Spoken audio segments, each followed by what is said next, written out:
Hi guys, grill chicken ഉണ്ടാക്കാനായിട്ട് നമ്മൾ ആദ്യം ചിക്കൻ മാരിനേറ്റ് ചെയ്യണം. അതിനായിട്ട് 1/2 ടീസ്പൂൺ മഞ്ഞൾപ്പൊടി, 2 ടേബിൾ സ്പൂൺ മുളക് പൊടി, 1 ടീസ്പൂൺ വീതം കുരുമുളക് പൊടി, ഗരം മസാല, ജീരകം പൊടി, ചില്ലി ഫ്ലേക്സ്, പിന്നെ കസൂരി മേത്തി ഇടുമ്പോൾ ഒന്ന് നന്നായിട്ട് കയ്യിലൊന്നിട്ട് നന്നായി തിരുമ്മിയിട്ട് ഇട്ട് കൊടുക്കണം. അപ്പോഴേ അതിൻ്റെ ഒരു നല്ല സ്മെല്ലും അതിൻ്റെ ഫ്ലേവറെല്ലാം വരുള്ളൂ.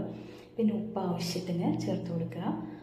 പിന്നെ തൈര് 4 ടേബിൾ സ്പൂണാണ് ചേർത്ത് കൊടുക്കുന്നത്. നാരങ്ങയുടെ നീര്, 1 നാരങ്ങയുടെ നീര്, 2 ടേബിൾ സ്പൂൺ ഓയിൽ, 1 ടീസ്പൂൺ മൈദ, 1 table spoon full ginger garlic paste. ഇത്രയും ചേർത്ത് നന്നായിട്ടൊന്ന് മിക്സ് ചെയ്യുക. കൈകൊണ്ട് തന്നെ നല്ല രീതിയിൽ മിക്സാക്കി എടുക്കുക. ഇത് നമ്മൾ ചിക്കനിൽ പുരട്ടി വെക്കണം. ചിക്കൻ ഞാനിവിടെ ക്ലീൻ ചെയ്ത് വെച്ചിട്ടുണ്ട്. ഉപ്പും വിനീഗറും ചേർത്ത വെള്ളത്തിൽ 1/2 മണിക്കൂർ മുക്കി വയ്ക്കുക. എന്നിട്ടത് നന്നായിട്ട് വാഷ് ചെയ്തെടുത്ത് ക്ലീനാക്കി തുടച്ചെടുത്തതാണ്. ഇത് നന്നായിട്ടൊന്ന് വരഞ്ഞു കൊടുക്കണം. ഇതിൻ്റെ എല്ലാ സൈഡും നന്നായിട്ട് വരഞ്ഞു കൊടുക്കണം. നല്ല ഡീപ്പായിട്ട് തന്നെ വരഞ്ഞെടുക്കണം. എന്നാലേ അതിൽ മസാലയൊക്കെ നന്നായിട്ട് പിടിക്കുകയുള്ളൂ.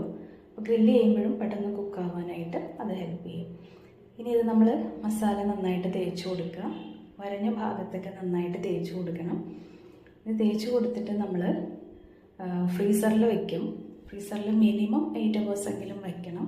ഞാൻ ഫുൾ ഡേ വെച്ചിട്ടുണ്ടായിരുന്നു. അപ്പോൾ കൂടുതൽ വെക്കുവാണെങ്കിൽ നല്ല സോഫ്റ്റായി വരും. ഇല്ലെങ്കിൽ ചിക്കൻ ഹാർഡായിരിക്കും ഗ്രില്ല് ചെയ്ത് കഴിയുമ്പോൾ. ഇതിൻ്റെ എല്ലാ സൈഡും ഞാൻ തേച്ച് കൊടുക്കുന്നുണ്ട്. ഉൾ സൈഡും ഒക്കെ തേച്ച് കൊടുക്കുക. ഇനി ഇത് നന്നായിട്ട് മസാലയെല്ലാം നന്നായിട്ട് തേച്ച് പിടിപ്പിച്ച് കഴിയുമ്പോൾ അതിലേക്ക് നമ്മളൊരു ക്ലിംഗ് റാപ്പ് കൊണ്ട് കവർ ചെയ്ത് ഫ്രീസറിൽ വയ്ക്കാം. ഫ്രീസറിൽ വെച്ച് ഫ്രീസറിൽ നിന്ന് എടുത്തതിന് ശേഷം 2 മണിക്കൂർ കഴിഞ്ഞിട്ടാണ് നമുക്കിത് ഗ്രില്ല് ചെയ്യാൻ പറ്റുള്ളൂ. റൂം ടെമ്പറേച്ചർ ആയിക്കഴിഞ്ഞ് നമ്മളിത് ഓവനിൽ വെച്ച് ഗ്രില്ല് ചെയ്തെടുക്കുന്നത്. ഒരു പ്രീ ഹീറ്റഡ് ഓവനിൽ നമ്മളിത് ഒരു 1 hour ഗ്രിൽ ചെയ്യുന്നുണ്ട്. 200 ഡിഗ്രി സെൽഷ്യസിലാണ് ഗ്രില്ല് ചെയ്യുന്നെടുക്കുന്നത്. അപ്പോൾ ചിക്കൻ നന്നായിട്ട് വെന്ത് വന്നിട്ടുണ്ട്. ഉൾ സൈഡൊക്കെ നന്നായിട്ട് വെന്തിട്ടുണ്ട്.